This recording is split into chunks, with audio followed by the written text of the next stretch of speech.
14, he starts talking about these really pretty profound principles about the creator of all and the constructs of holographic reality. And he's telling you these universal principles attributed to God. Like I said, this is the first time he uses that term. That's such an overused term, and there's thousands of different labels of God. There's actually 3,000 plus religions in the world. So, which God you talking about? So whenever I hear the word God, it usually just sends my hackles up. So you call it the creator of all, where, it's like, well, that's hard to have another label other than that, you know what I'm saying? Or the infinite, something like that, and it makes it much more different. So, source of all life, source of all good, source of all power. So these sequences of threes keep showing up relative to this, which is quite interesting. Think about a trident with 3 prongs. Mm-hmm. 3 qualities: power, wisdom, and love. And as a master who's ascended, you're given 3 powers, but in order to be in conjunction with that, to transmute evil, assist good, and use discrimination. I see this is probably what's achievable for us right now, is doing exactly that. Transmuting evil doesn't mean turning the other cheek. It means converting it from dark into light. It's much harder than I thought. It was interesting to bring it up. The circle of light is where only God dwells. Okay, this is in the 9th dimension, you'll see. In the circle of chaos, very close, that they talk about between their home on Arulu in the 6th dimension, 7th and 8th for chaos, and then the 9th. So there's this chaotic place that's separate. It's like the energy shield to keep everyone else from it. Very interesting. And of course, this is affiliated with the chaos of Ka and the illusion, whereas awareness is affiliated with Ba, this eternal spirit. What does that mean, that chaos from which things? No order. Think of darkness as chaos and order as So light. everything comes out of chaos. Here are the problems for us in getting out of the simulator. No motivation to obtain knowledge. Yeah, it's important. Wisdom and knowledge are the ultimate. He's talking about atheist, not even concerned about or seeing the order in things to be able to equate this with creation. So, atheistic beliefs and attachment to evil. If you prefer doing evil over fighting a way to transmute darkness, then you can get more of a coordinate path. Here we go. This one's quite interesting to me. That even if you somehow get past the do-what on your way to Arulu, if you want to go visit, if you somehow sneak through it, and you're counting whether he's telling you it's better to be consumed by fire than wasted trip and then to evaluate your soul. That's pretty heavy. Right? I think it's always going to be nice, everything be nice and smooth. Now you're going to get tested to the level. Well, think about how many levels there are in the evolution of consciousness. I think there are thousands of them. When I said I speak to them, This is, we're talking about that. Oh, I love this cinematic unveiling of Poseidon when he demonstrates the first cause, all this fire and flames come out, and, and then he animates thoughts of all yours. That's really one of my favorite ones. I love reading that one in the audiobook. Yeah, you get that must be exhausting for you. I was thinking about that when you have to read. It was exhausting. Actually, it was just emotionally taxing too. Emotionally, I can see that. Yeah. Highs and lows, and I was experiencing a lot. But Probably because I was asleep. in the recording, your energy is I know how your energy is always on that whole thing. It's really. Well, I think the fact that I wrote the book in 4 months and then did the audio book a couple of weeks after I released the book, it was like, wow, just boom, boom, boom. Doing the audio book, I think, was actually harder than writing. All the mistakes in editing and the audio was. Yeah. He visits Arulu, and the 14th tablet talks about seeing people who have ascended there. 8 of them were permitted to be there. So the idea that we can go there permanently or temporarily is quite interesting. Is Arulu a plane? It seems to be a plane on the 6th dimension and possibly has material planets there as well. Because he describes homes there and guards and lots of things. And it was interesting in here where he talks about renouncing his birthright to go back there in order to choose to hang out with us hairy barbarians to try to wake us up. So there are multiple instances of him talking about his mission that coincide with what the Dweller told him to do, Poseidon, and his trip back to the Guru when he met Anu and came back, and what his mission was relative to those primitive workers. That, to me, was probably one of the most profound discoveries I ever had. Was, you know, it's part of one of those fundamental questions: who we are, where do we come from, what's life mean, and where are we going? You know, so it answered several of those for me. Okay. He gives us a warning in this tablet: calling on without seeking wisdom may revoke your portal access permanently. So that's kind of a scary thing. How pure you have to be. You, 100%? 5 9s. I am 999. No. We talked about the ball as one of the first processes to begin to fan this flame so that you start taking on more of your energy body and ultimately become a light being. I think that's the progression. That's our job. Turn lemon into lemonade. Don't expect it to be an easy path.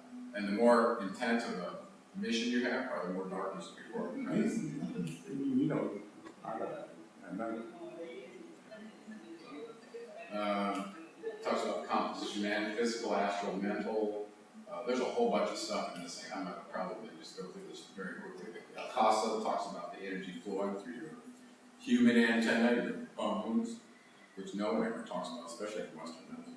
So the idea that you are a human antenna, a meat model, coincides with this tablet title. That'll be prime, wouldn't it? Yeah. Mind's got 3 natures. It's ingrained in you. You carry the will of the great one, arbiter of cause and arbiter of effect. So you not only cause your reality, but you get to arbiter the effect of it as well. How do you like that? Your spiritual self crosses all 9 dimensions. Here's a holographic, a different model than I had earlier in the diagram to kind of explain everything that Bob posed in these emerald tablets relative to dimensions, portals, worlds within worlds, and the layers that seem to coincide with our band model. So let's start here. Here's the crater of all and the circle of light. Here was the great void before he implemented the law of time and the law of creation. And over here you can see this is without the manifestation of these. Okay? So I drew a line in the middle. And also so that I could segregate off the 9 worlds in the world. So if you start out here on Earth, let's start here first. You have our prison planet with our 3 layers of the Van Allen belts around it. At the edge of the 3rd layer is the axis of the duot. So this is 2 dimensions. Here we're in 3rd dimension. This axis point is 4th. That is the 5th. And from this side, there are 15 connections from here to the 6th dimension where they say Arulu is. Okay. And they can come and go through this portal that Osiris is guarding through any of these 15 connections here. Okay. You can see, I made it kind of fun stop and go. If you've got the ball and the key and you know those words that he gives you, you're allowed to go to Arulu for a 6-hour term in your outer body to experience it. That's what he tells you. Can't go permanently until you lose your body and blah, blah. But right now, you got the opportunity to use an out-of-body experience with the key that's given to these tablets and visit that place. So Arulu would be 7, 8, 9? Well, now then, once the Arulu's on this dimension, which is the 6th. 6. Okay. Here's the 7th and the 8th. Remember, we talked about this chaos. Okay, right. These are dimensions of chaos that segregate this dimension 6th from the 9th, where the circle of light, the creator of all, exists. Okay. And what's on the right side? Let's talk about that. So on the right side, he talks about these worlds within worlds of 9 parallel dimensions. So in parallel with our 3rd dimension are 9 other dimensions. Okay. So I related these to the 9 mind underworld frequencies because they describe that as well. Okay, so these dimensions and frequencies are correlated. So does that mean these frequencies here, and here it is in hertz, there's 7.4 hertz up to 12 hertz. And I chose these arbitrarily because I knew they landed in the brain region. I'm trying to look for a way to correlate with what Ian Lundvall taught and what we know about the EEG measurements of the brain. So the reality is, if you could tune in this particular frequency, you could go to this fourth frequency, which would be this dimension. That makes sense. And it's one within the other. Okay, so it's worlds within worlds. So what he's saying is these frequencies are within the Earth based on the circumference of the Earth. Use the radius of the Earth. Okay? And when you go all the way up to this one, that would be the surface where we live right now. Is that in the book, that diagram? This is, no. Actually, I made this up after I wrote the book. I did this as an instructor aid. I put it on my, That's good. I put it on my Facebook page, and I put it on my blog, my website. So we could find that? Oh, absolutely. Yeah. Also, he talks about the number 13, which is kind of a mystical number. It's the sign of the hidden zodiacal sign of Ophiuchus, plus it's the floor of the elevator never goes to. Right? It's been demonized, Friday the 13th, and blah, blah, blah. Someone talked about ignorance. What's that? Someone talked about ignorance. I know, it's this superstition thing. Well, this is actually where it came from, according to the Incal tablets. There were 9 dimensions, 3 natures of man that we just covered before, plus the infinite nature of the source for total 13. So this is the greater of all's number, what I'm telling you. So whoever took on the role of God demonized the number 13 to make it an unlucky number, because they wanted to be, right? And we know that was ended. You have that court as well, court. Court. Yeah, that's how. Tried by jury, it's the 12 and the 1. Ah, interesting. So you have to show. Yeah. So I bring up this about that's the what connection with Ophiuchus, who was a snake bearer healer, who was connected to the teachings of law. So supposedly Zeus killed him and put him in the heavens as a sign to commemorate him, but he didn't want him teaching the alchemical lessons of the humans, including changing your telomeres, possibly having eternal life. Interesting, eh? He talks about the fact that we're held in bondage by a frequency vibration. Okay? It was done intentionally by the Dark Lord. So this is the false Merkaba field that can actually entrain you. They don't want you to know that this birthright that Inky put within us, this access to energy that we can record.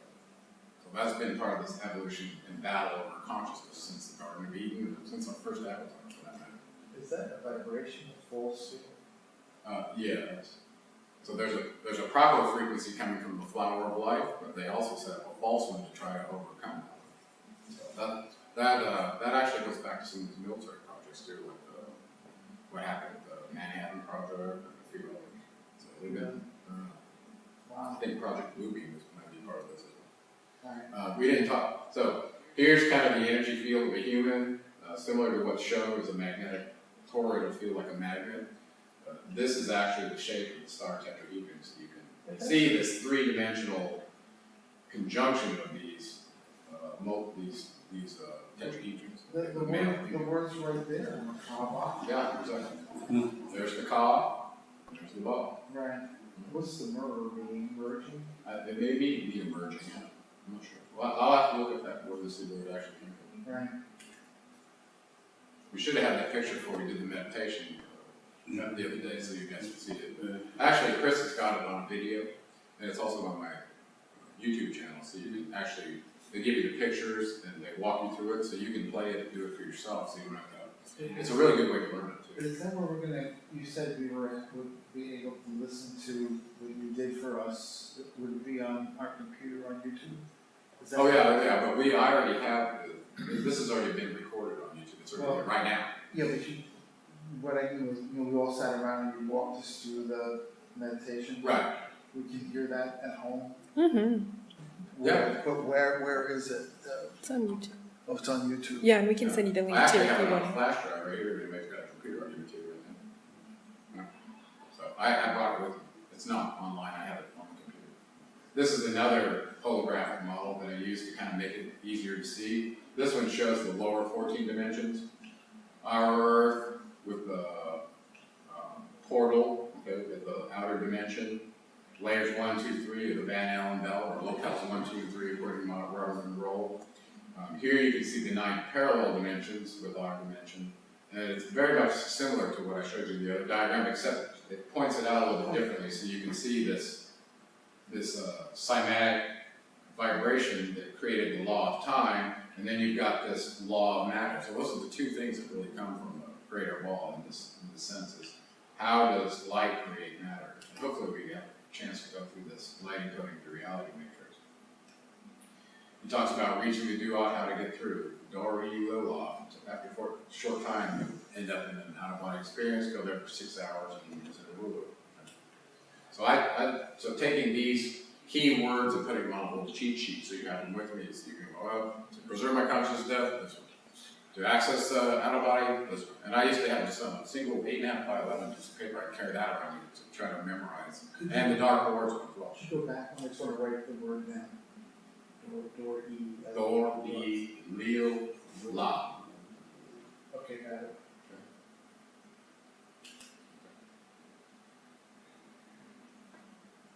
And then here he talks about how to have an out-of-body experience. Then he's telling you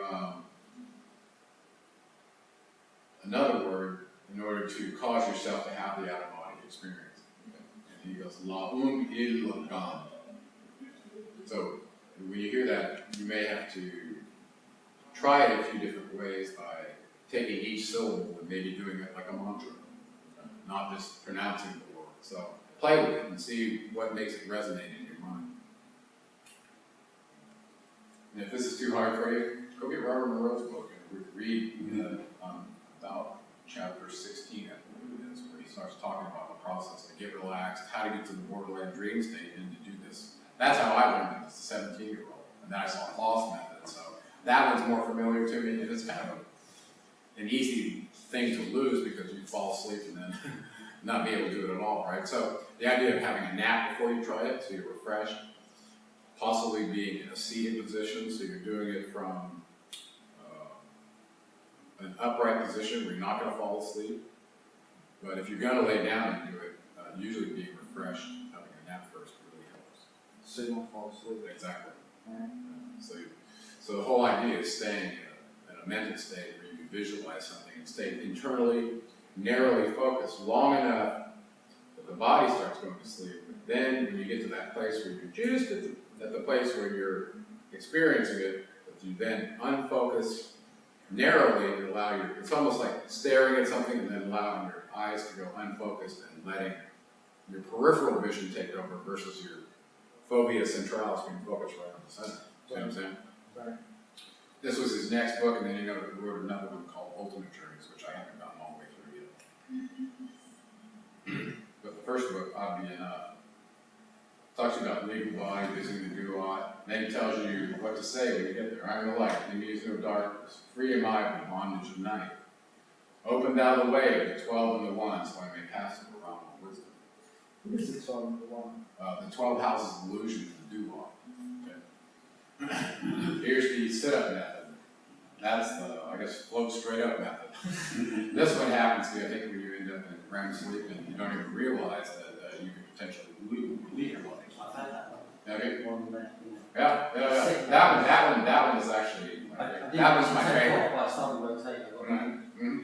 So in Robert Monroe's book, he tells you to focus on a point on the ceiling. When you sit up, reach for it mentally, and so that your energy, so whatever you think when you're at that borderline dream state will occur. So if you think rise out of the body, you're rise out of the body. Oftentimes we stay very close to it because fear is the hardest thing to overcome with this process. You know, the first few times you may get a half second or second out of it, and then over time you'll get longer. When you realize that when you leave, you can come back. And anytime you think about going back, you immediately come back. Then he tells you once you get there, there's this other great, oh, do you want me to go back? The one, yeah, for a second. He tells you there's this, and you're going to be refused by outsiders. They expect the gate guard to just refuse you. Well, how would he know that unless he was the gate guard? And he knew this, right? So, Can you say it? I am the light. For me are no barriers. Open I command by the secret of secrets. Idam Elohim Zabert Zoradam. Okay? Then, if I were to be true to the highest, the barriers will open for you. And go have fun in Arulu for a while. I may have a little recording, I could press a button. Enjoy your 6 hours. Okay, Gerald. But you're out of your body while you're doing this. This last tablet, he says, this is interesting to me. He basically encourages you to win you the way to me, my children. Well, this sounds very much like what Jesus was talking about in his allegories, as he told them, okay? And he states, emphatically, I am the key and the way. Exactly again. So I threw one out to Bible scholars. Does this sound familiar to you? Oh, you should tell the Christians this first. Oh, no. Well, especially when you realize what function Jesus was supposed to be performing and what role Paul is doing here to take you out of this enslaved reality and give you eternal life. All this. Well, so now you already know. Well, I already have eternal being, but what level that eternal going to get to play? So, yeah. Okay. This really is the hero's journey. Yeah. I didn't spend a lot of time on that. Now, here I'm going to talk to you about light encoding and reality matrix. So here's our periodic tables of the elements. There's stibium or antimony that got mixed with gold to turn it into white powder gold. And of course, you've got a very special element of mercury as well. Okay. So the reason I bring this up is imagine you could take these elements, somehow run them through a quantum encryption encoding using light and turn it into matter. Because that seems to be what's happening not only on this planet, but everywhere else too. Right? Now that you realize that the creator of all lives in the circle of light and established the law of creation using light, what's the connection? So how does light become matter? Well, apparently, according to some process that I summarized for you, it's actually a very long document. I tried to put it into 9 steps for you. Okay? Acknowledge the need to light encode an object. In other words, I want to create a carrot. Okay? Request the cooperation from all quanta, meaning your holographic handlers that allow you to change through an alchemical process the interaction of the spirit that manifests all matter. And this shows up in the Alchemist Coelho. It's the idea that energy is behind the manifestation of all matter is something you start to believe once you realize this process is accurate. Okay? This was shown to some of the Tibetan monks who were doing it by the scientists who actually went over and visited them. Some of them could actually do this. They demonstrated in front of 200 Tibetans, and the Tibetans did the same thing, but they didn't. They had a different method, but it turns out it's doing the same thing. Okay? Focusing on a target, synthesizing awareness of its targets. So what does a carrot look like? So you formulate the data set and the parameters the best you can in your mind, what it is you want to create, so you have a clear consciousness. Basically, there's what we're being told is there's a quantum encryption encoder built into a human from an energetic standpoint that manifests right from your dantian about arm's length away from your body. That's what this states. So, and it's about, it's about this. So if you're thinking of manifesting the carrot right out in front of you, you're thinking about this place right here, and you're focusing your attention on that area to create this object. And then you can walk through this, ask for and accept the cooperation to create it, ask to know when you fully have the data set fully formed such that you're ready to go forward. Do I have all the parameters of what a carrot looks like? Okay? Or a stack of gold, or any other object that you desire. Okay? As long as you can come up with a parameter set for it, you can create it. The more familiar things there are to you, the easier it is to do according to the teachings. And then you relax and form this learn mantra. Okay, these particular sounds that I made up are designed to raise your potential voltage in your body above what's called unity, okay, which is greater than 1.2 volts. The human body can contain very high electrical potential. Okay, so part of it is, in order to do this process, to raise the electrical potential of the human body beyond the normal in order to activate this light encoding matrix. Very, very tricky. Okay, and you repeat this step 4 until you receive this oversync feeling. I don't know if it's hair standing on the back of your neck for you, or just what it is that you can feel you're over 1.2 volts.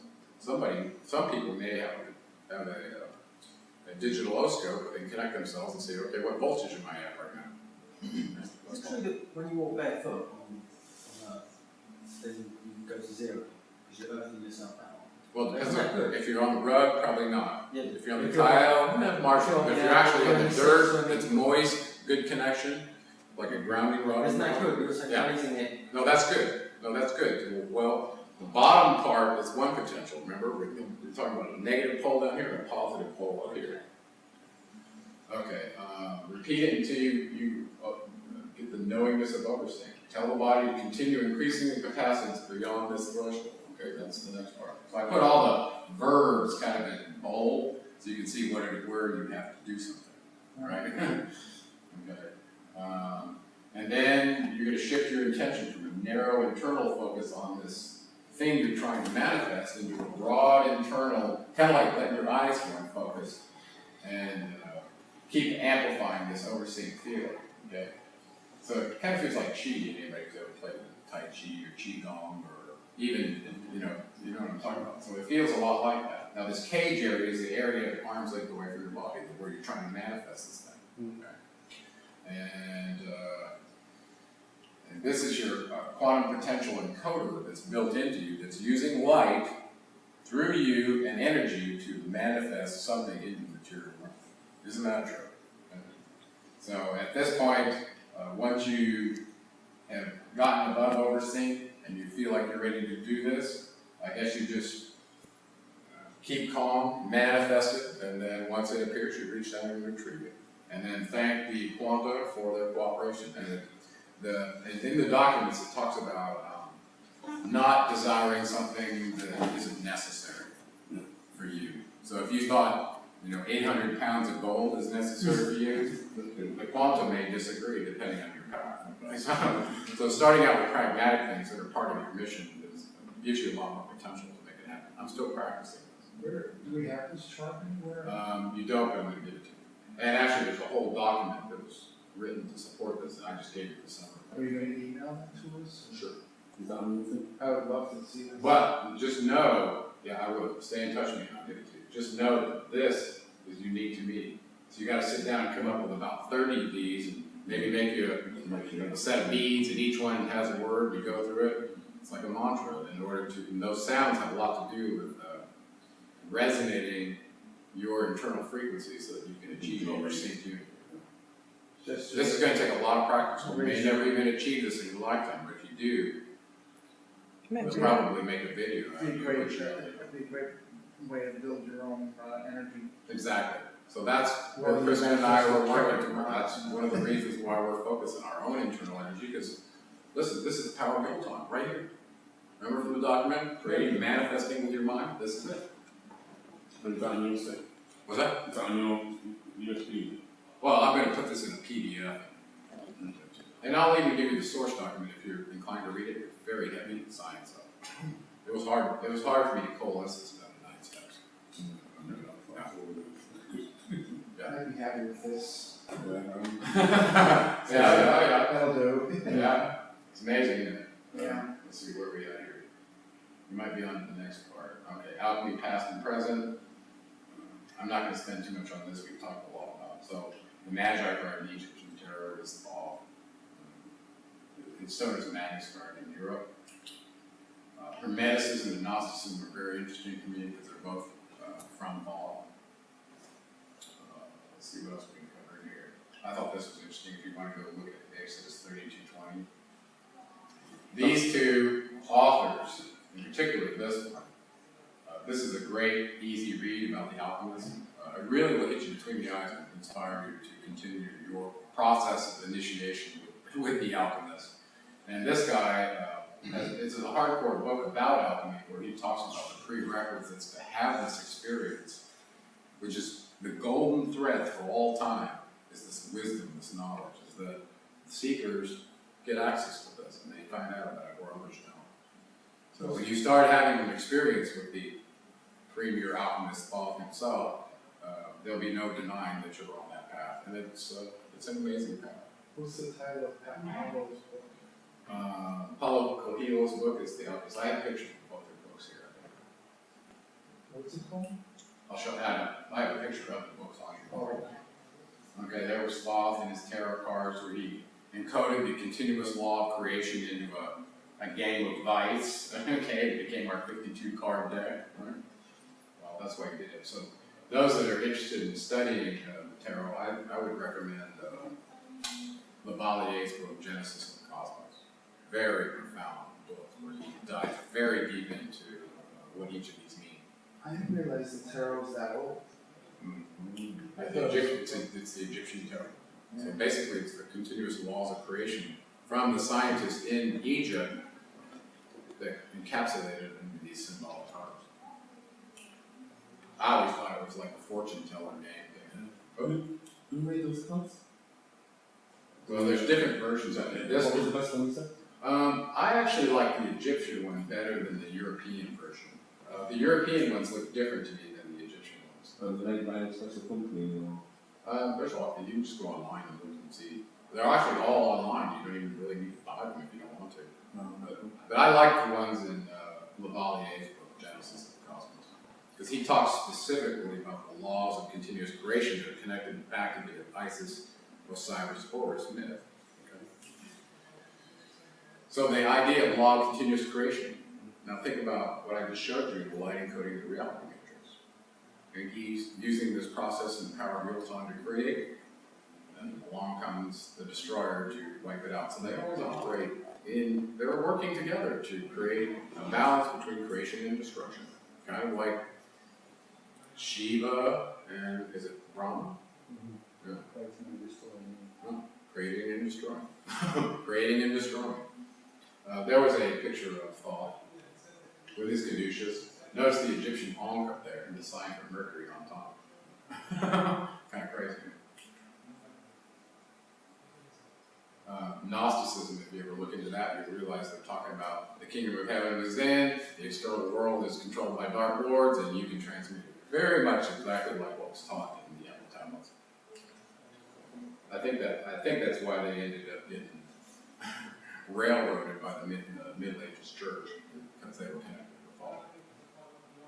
I'm not going to go too much into this, but they're into this, starting out with John Gallows' work and going through all of these geometries and how they evolve from the fireflies. It's very interesting to me. It may not be to you, but the idea of using sound, cymatics, and the platonic solids to create matter is also good. So all of this ties back into the laws of creation and matter as far as I'm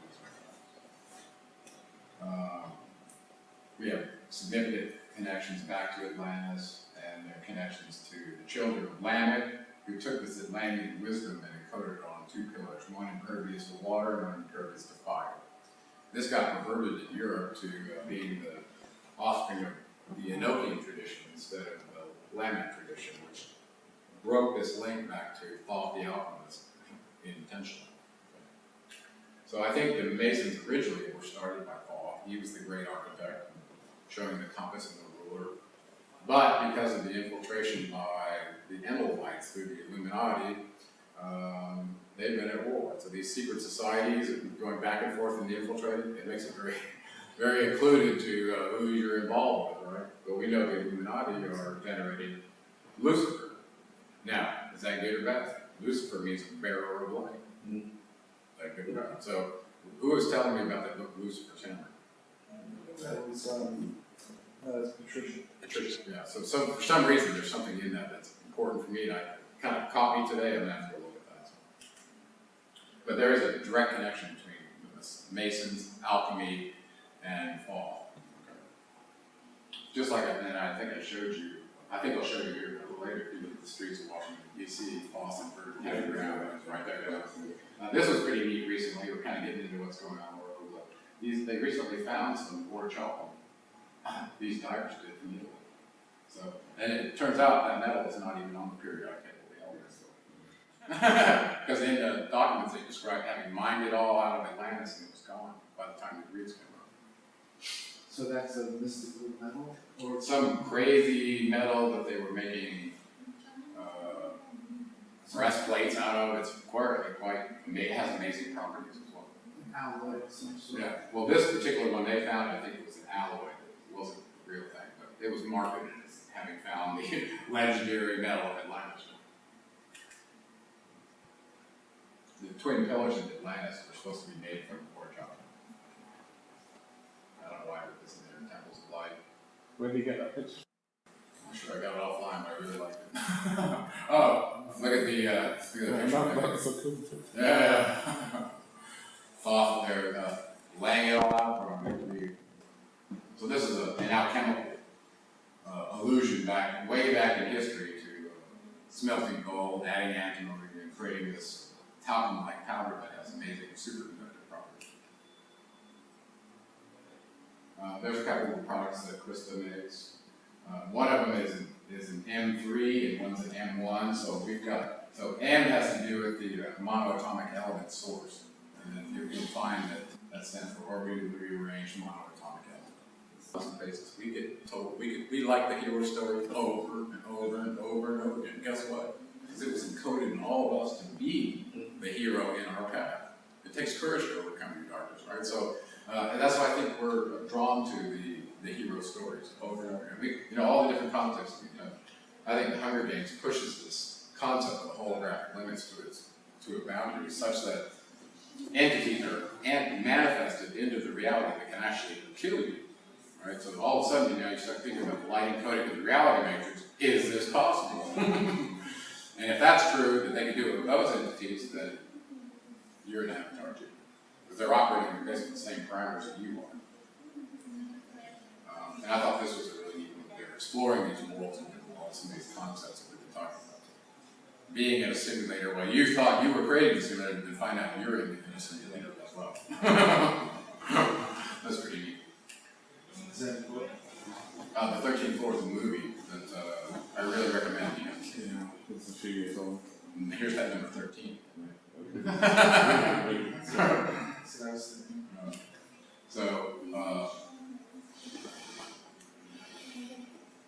So what is interesting is that I found out writing the simulator that what that is. So whatever is propelling us to be interested in something, it's probably because it's deep within us, it's formulated for us to get out of the state we're in, or learn a lesson, or move beyond where we are in rat maze. And in general, I come up with a definition of that as it's interesting. What is interesting to us, what catalyzes us to focus our awareness on an entity or object is a concept or event that has the potential to change your fate and your destiny. Meaning, it could trigger fight or flight, or it could cause you to relate some higher pathway for you, whether you know it or not at the time, as a synchronicity to get where you want to be. Okay, so pay attention to what you're paying attention to, what's interesting, because it's important. And it's different for you than it is for you. So that's what it starts exposing this truth is a pathless land for you. It's different for everyone. Everybody's doing their Exactly. Love this book. Scientific American came around just recently where it was equating the multidimensional universe with the string theory math, and now it correlates exactly with what Thoth told us. 9-dimensional reality, 1 dimension of time. We saw that already, so we got that.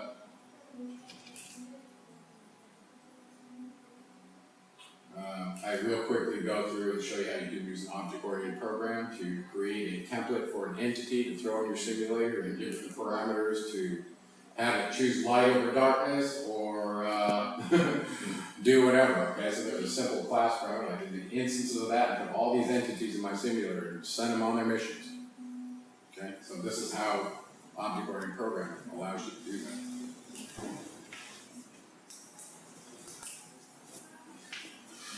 I'm going faster. Here's a way that you can model an algorithm of a population for it to evolve. We used to do this in artificial intelligence called genetic algorithms. We have a population, you have a fitness evaluation function to determine whether it fits to stay in the game.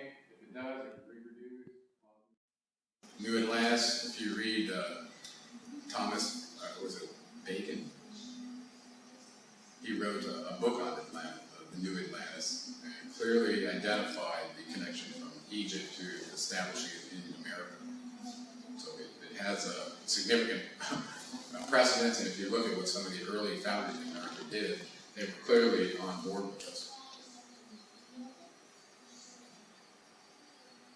Okay, Jared Diamond tells us why we're in a cloud. We did Albert Pike's predictions in 1871 in the last presentation. So So basically, he predicted World War III, Judaism, Christianity, Islam, and atheism will all be destroyed in this third war. That's his prediction. At least that's what Albert Pike wanted in order for this Luciferian document to be presented as the only alternative. It doesn't sound like a very positive way to lead people to light, does it? Not to me. Yeah.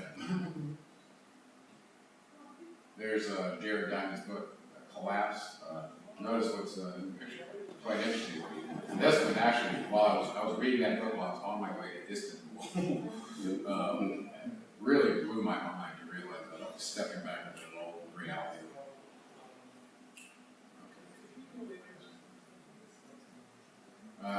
One of my heroes, Paul Hellyer, you have to listen to some of his videos where he talks about the millennial hospitality books that this guy wrote. He was out at Indian Springs, Nevada, having encounters with the Anunnaki for over 2 years. They were actually studying him, he wasn't studying them. He was a premiership. Yeah. So anyway, this ex-secretary of defense who served Canada for 23 years came out in a 25-minute video in front of Congress and spilled the beans on this whole thing. So basically, the bottom line is they've been in the United States since the end of World War II, been establishing all foreign policy and all predications of the United States. So now you see what kind of entities are there. Not happy. I'm very destructive. See, the thing is that's happened already. How many people believe? How many people believe an honorable guy like this until you listen to him and see if your spirit comes? Actually, he so inspired me once I was at the point ready to publish my book. When I heard him speak, I put him on the back of the book and I was like, wow. If he's willing to step out and say it and risk his life, I do too. And I've listened to Charles Hall. He's not a very good speaker, but per se, in terms of audience, his content is great, but you probably never heard of him because of it. He wrote 5 books. What are the New World Order people capable of? Weather modification, projecting images from satellite into you, making you think it's God or whatever, or a giant. So your perception of reality and what really is going on is very much being manipulated. And I can give you an idea of how a hologram is created. That's supposed to be how they're going to sell the fake alien invasion. Exactly. Alright, Third World War, I believe it's happening right now. Very, very close, especially when you see stun grenades being thrown back and forth in galaxy malls. Why did the world buy into this script? I mean, what power did he have to write that and then do it? You know, I mean... Probably because they were in control of that zodiacal house or whatever they said. So while you had control, you see how many people you could get to go with you versus the ones that went with the opposing team. It's like a 2-party vote, right? He writes this up and hands it out and explain to that. Yeah, so I kind of went over some of the symbolism in the world, kind of bringing it to the modern time right now, what's going on. Trying getting shown up on MH370 and 317 will be blown out of the sky. Well, who was Lord of the Air? Animal. Right now. So he's smearing his brother by doing that, so far as I'm concerned. They was going to have other things, to do like lasers and Energy weapons, all kinds of things. Listen, you know, modern aircraft have an anti-hijacking capabilities so that they can be taken over from a remote location and flown so the pilot has no interaction. You know that? Yet, at the same time, this is happening.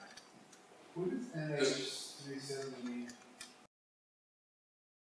That Malaysian aircraft that came up missing, and they're just now finding pieces of it washing up onto that island that was used in the series Lost, or what was it, Survivor? And showing up over there. So, and then 317 was the one shot down over Ukraine and blamed off Russia in order to get God, put the hook in the jaw of God and draw him into this world war. So that's happening. Right. ISIS, now it's a group of barbarians that are destroying civilization, where she was the mother of humanity. That's really great. Right. Thoth and his caduceus were overtaken by fallen Western medicine, and even in the UK, where it's cutting in drugs there just like it is here. Well, that has nothing to do with the alchemical transformation of your human energy body, okay? Not one iota, okay? Look at what happened to the inverted star that shows up on all our flags. All of a sudden now it's a pentagram associated with some evil Church of Satan. Well, that was never the case in the past Right. until the Middle Ages. And Enel's side of the eagle propagating war and destruction all over, including the double-headed eagle Apollo that now is on some flags that we didn't have before. So whenever you see that sign, that's an emergency sign. There's the Georgia Guidestones. That is Since such you want to look into that, so this is a way to communicate to all the players in the New World Order what's going on. 2014, that cube was put in, Yeah. showed, then broken, so there's serious milestones being achieved by that organization right now. Little cockpits. We know what their 10 commandments are. Probably the most disturbing one is the fact that they want to cut 7.3 billion people down to 500 million. The rest of these, I'll let you read them. I don't really disagree with a lot of them. Little cockpits is Ted Turner. Yeah, well, he's involved as well. I think Bill Gates is involved. I would say all those creeps. Yeah. Yeah. Especially the population control people. Yeah, the vaccine guys. Yeah, so here's Ukraine's trident on this flag before they were invaded by the Nazis, right? Who fomented that violence and that coup that took place in Kiev. Incredible. There's the double-headed eagle that now is showing up on the flag. There's Malaysia with the trident on it. Okay. Here's the double-headed eagle that shows up in the 33rd degree Masons. Well, it wasn't there before. So I believe when the Illuminati infiltrated the Masons, that's when Nerta, Apollo, showed up as the god of that organization. There's our United States seal, annual symbol of the eagle on there. Okay. This was the old Russian flag, with the sickle and hammer showed up on a coin, Roman coin with the caduceus on the back, which I didn't quite understand what the sickle meant on there, unless it meant a harvest. But then they changed their flag recently, and here's St. George killing the dragon. The dragon was the sign for Chechen. And these are the double-headed eagles of Minerva, who was Apollo and his son. And he was the one that fired the nuke in Mesopotamia, blew up the Star spaceport. Okay, so Itza. This is now Russia's flag. This used to be the flag. Oh, yeah, of course, they've got links. So what happened? So you Yeah. start to try to track down where these players are moving around so you can keep your finger on the pulse of who's where and when, okay? What's happening very quickly all over the world. Is the dragon a sign of Emily? Well, the dragon and the serpent were signs of kingship that were all the way back to Mesopotamia. They were turned into something evil, right? And then also, they're like, Let's just jump right to the World War. Go ahead. So anyway, I think I'm getting you guys over. So looking at these crazy models of shifting relationships kind of gives you an indication of how they're using the simulator for us to see these different models. Okay. The United States was on the same team as Russia for World War I. You can see the alliance. World War II, they were again on the same team. Of course, then you hit the Cold War after that. Now look where we are. Okay. So this whole relationship between these two superpowers that was talked about by Albert Pike is quite amazing. Here it is happening right before our eyes, just like he stated. All right. The Cold War ended in 1991. I remember when that happened. Quite amazing. So it's really curious what they're trying to achieve by showing us these different models. But I personally think that Thoth and Enki are working with Russia right now, and Enlil and Apollo and Minerva. And the Enlilites are occupying America. And it's kind of a little bit of a world. But actually, I believe the offspring of Enlil lived in the United States in the end of World War II. So when this final war is over, men will seek the eternal goal of achieving higher consciousness and ascendancy as it was in Atlantis. Isn't that interesting? Well, let's hope that that's the case. Yeah.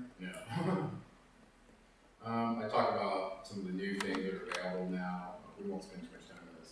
Probably the penultimate is energy generation, as far as I'm concerned, the sustainable living techniques, like a Searle effect generator or all these other technologies like what Tesla introduced us to. There's infinite energy that we don't need to be charged for through a wire. Okay? So I talk about some of these things. We'll just go quickly, very quickly. It's almost done. anti-gravity transport, you're starting to see that. That's really crazy. Mm-hmm. Now, there was a really neat video of what's going on in China where they were driving down the street in one of these things. Very, very neat. Sustainable food sources. There's your Searle effect generator. It's almost commercialized from what we can tell. That's it. Love to have one. Yeah, not but the new Trump's performance and stuff like this. Yeah, exactly. So there's 15 kilowatts of energy from a box that's on.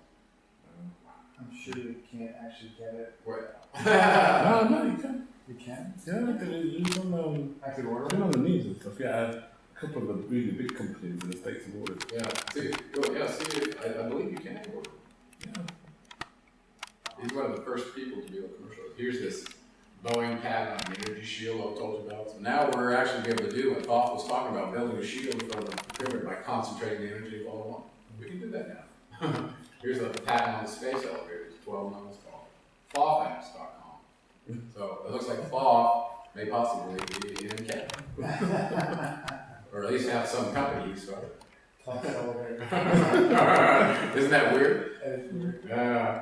I talk about some changes that I would make.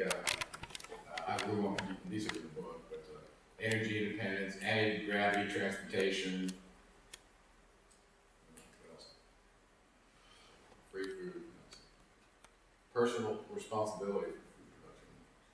Get rid of GMOs, that's ridiculous, unless you can prove to me that this genetic modification is not harmful. But if it creates more food for people and doesn't harm them, I'm okay with that. Yeah, it was very record. Somehow genetic modification turns into something evil, but it doesn't have to. Totally. Right. Sustainable housing. I really like the idea of an earthship home, where you're generating your own electricity, your own water, and you're not polluting. So, all this. Ultimately, just seeking the goal. That's what's done on the lines. I think I would like to see that versus what's going on. But we have to kill off half the planet first. Yeah, I know. That's true. I know. Such a bummer. Well, in the Bible, it talks about turning swords into plowshares. Is that what's going on with World War III? Also, it's healthcare. I didn't want to go there. That gets me upset. And really assessing the need for life to be out of life. The Bible says the lion will lay down with the lamb. Well, genetically, if you were in control of all around, you could specify that the life would not need to be on the line. So I personally would make that change. Because when you see an animal eating another animal, is that how primitive man decided it's okay to do that too? Probably. We're going to jump probably right to finding the way out here and then finish up. There's your twin flame discussion from the Emerald Tablet. And I have to tell you, had I not experienced this life, I think I would have been a lesser being. And the fact that I found my twin flame and that we get to experience that every day is something that I can't even describe as something else. It's just natural. So, I'm very lucky. Here's your two prerequisites for having the alchemical experience. Subjugate that ego and purify your consciousness, whatever that means for you. For me, just real quickly, it means nothing that suppresses my human energy. And for me, that's alcohol. It doesn't do anything good for me. I believe that virtual relationships are harsh, and that includes any form of pornography. I don't believe it. Real men don't do pornography in my book. That's what I told my kids, and whatever they do.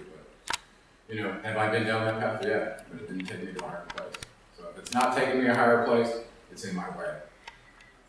And I'm not perfect. I still have things that I'm overcoming. I probably will till the day I give up this thing, just like all of us. But I'm trying to go in the right direction. Snickers are on the path. Snickers are accessible at the Oxford station. We don't have 7-Elevens here, we have Oxford station. They're actually in the top elevator. So we talked about this human energy field and finding the way inside. The kingdoms and dominions. So go in there. So this makes you think about, should I go do the bucket list or go inside and find my way out? Mm-hmm. That's not to say you don't do things on your bucket list, but balancing it with this. Because we live in a physical reality right now. It's physical, like Madonna said, material world. I love this movie. If you haven't seen it, Jason the Argonauts, the 1963 version. Wow. So in this scene where he's in the temple, and has an encounter with this priest who turns into Hermes and takes him up to the Olympian Council to meet players. Fascinating if you haven't seen it. Please watch this whole 1962 movie. At least if you get through this part at the beginning of it. Really, really inspiring. Fun. And in that movie it says, why are the gods have us enslaved in this reality? Okay. And expose us to these desires to be either powerful or, you know, you remember the Caesar's fall was overweening pride and ambition. So who was fanning the flame of those desires that destroyed it? Well, the god in that movie, Hera, or I believe it's Zeus's wife, Hera, tells Jason that the reason that they're exposed to this is so the gods may know man and man may know himself. Very profound. Yeah, that is profound. Very profound. It's done better in the movie, and I wrote this in my book so you can see that. It's a neat part of the movie.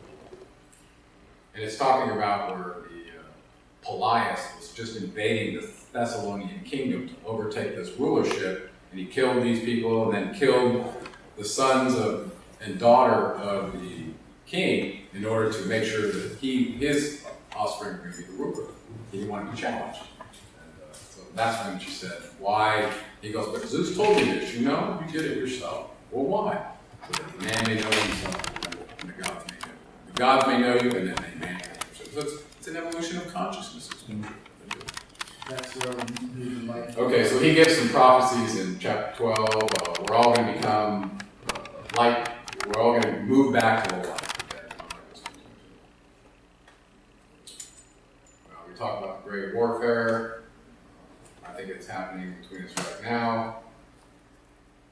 And as soon as all that's over, apparently this new age of Aquarius is about to roll out. Well, we're very close, since now we're in the first degree of Aquarius. Right? It's happening. It's happening right now. Yeah, it's happening. You'd think it was going to happen all at once, but No. Let's see. no.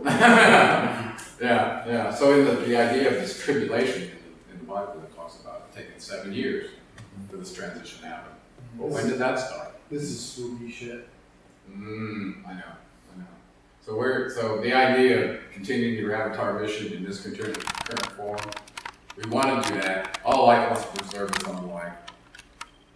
But there may only be safer places. So, you know, if it's your time, it's your time. And I think I'm okay with that. So, Yeah. what better place to ascend from a place like this? You'd think I planned to be here when all this was going down, just in case, right? Are you looking outside for the dark forces? Yeah. So they'll stop. So when the intervention comes, they'll stop the shrine, and hopefully Atlantis will rise. The age of light will be unfolded, and the brotherhood of light will banish the darkness, and will be, pursuing the goal of higher evolution of consciousness, like we were in the last. Pretty nice if we don't have to drive the whole planet back to zero. Yeah. Anyway, here's some more of the prophecies that he talks about. So we'll all essentially end up on a plane where we merge with the source of it all. He calls us a perfect flame in the cosmos. We move forward to a place in the stars. Does that mean the moment is right we become gods and get our own planets? It seems to. So, okay, we're just about done here. Okay, so bottom line is, you're responsible for your state of reality. If you fan the flames of your ball field and overcome the illusion, you have a very good chance of ascending, as far as I'm concerned. So focus on your energy and transmute the darkness, because the closer you get to the goal, probably the more darkness can be poured on your path. Isn't that the truth? Yeah, That's the truth. Yeah. Okay, I think we're almost done. Now, hopefully, you see that the light encoding reality is a very real thing, that all matter is created. So, let's see, we've got a couple more slides for that. So, he tells us to wing either way to me. In other words, now's the time to go ahead and have a written test. I'm kidding. I didn't see your name there, so Alright, I think this is the last one. So, questions, comments?